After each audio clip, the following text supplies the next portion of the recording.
Welcome to Slash Forward. In this episode, we're going to cover the companion piece to the Hellfest video, Tobe Hooper's 1981 film The Funhouse. Similar premise, but with more of a monster vibe halfway through. Let's get to it.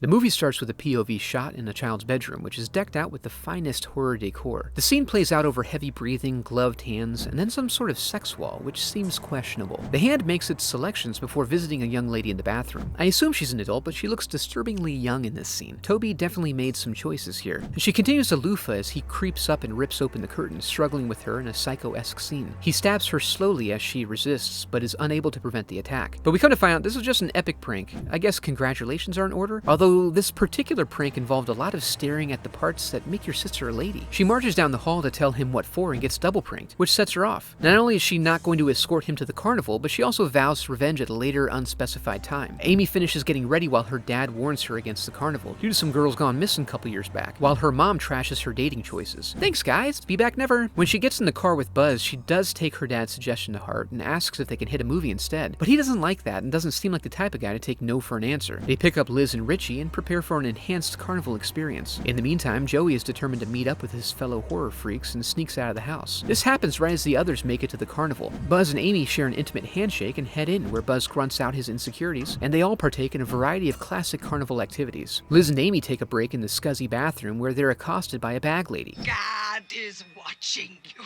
Yeah, but from a distance. She gives a knowing nod and then proceeds to drop a disturbing deuce. God. Joey gets confronted by a man in a truck who asks if he needs a ride before drawing down on him with a shotgun. Pranked! The teens check out the tent of oddities, delighting in nature's mistakes as presented by the local chapter of their 4-H club. Another prank unfolds when Buzz rubs his bloody finger along Richie's upper lip. Man, carnivals are so much fun! As they decide what to do next, the titular Funhouse barker shows his worth by really selling the experience. You will beg for release, but there will be no escape. And then Joey arrives. At the burlesque tent, Mona gyrates lamely while her barker chides her. They wiggle and they dance. Yeah, sort of. Amy finds herself titillated, but not enough to pay for a ticket. The gang takes up the rear and gets in some good peeping. When Liz rounds a blind corner, she bumps into an errant pisser and drops her carnival treat into his puddle. They run him off and find themselves back in front of the funhouse, where Buzz gets the killer idea of spending the night inside. The ladies, not wanting to give the appearance of ill repute, make the necessary calls to lie about their whereabouts. Joey catches up with them and observes as they enter the funhouse. Over a period of time, he recognizes they should have been out by now, but never appear, even after the power gets turned off and the cleaning crew comes through. Inside the funhouse, the pairs barely make it to first and second base, respectively, before they hear a noise and choose to break it up. Lights come on below them, and they observe a strange scene through the floorboards. Frankie's involved in a financial transaction with the carnival fortune teller. He manages to come up with the proper denomination, and they get down to business, mask on. He finds himself prematurely effusing, and not having a second round in him, becomes upset at the now apparent cost-to-activity ratio. Things escalate quickly, ending with a violent throat hug that both kills her and jumps all the lights in the joint. The group decides this isn't as cool and fun as they thought, and they attempt to head out. Downstairs, they find the door locked while Richie takes a detour to verify the deadness of the corpse, which checks out. They end up back at their prior location, watching a new scene below. Frankie brings his father back to show him what he's done. Upset, he gives Frankie a thinking slap as he laments the damage that can result from a subpar handjob. He comes up with a plan to dump the body and blame it on the locals. When they attempt to return the money, they find the lockbox empty. Thrown into a rage, Daddy goads Frank into beating himself and ripping off his mask, revealing his terrible face. Richie drops his lighter, alerting their presence. Father asks a question, apparently to no one in particular. Who's up there?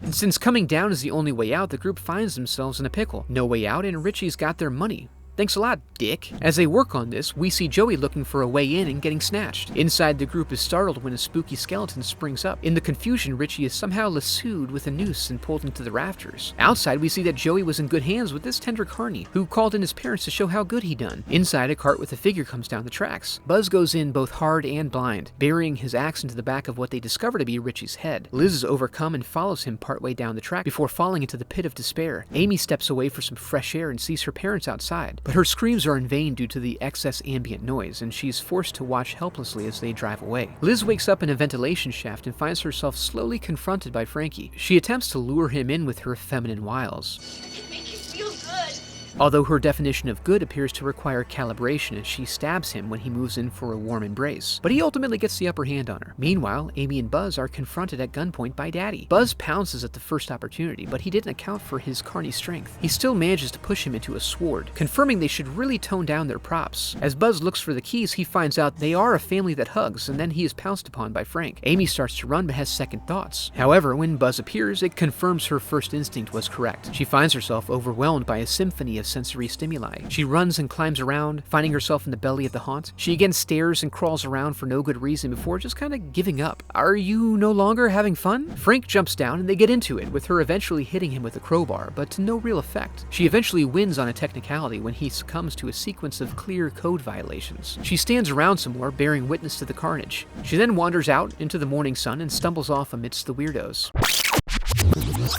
And that was The Funhouse, a fun and interesting movie that also has a lot of standing around and gawking, but not necessarily to its detriment. I hope you enjoyed the video, and thanks for watching.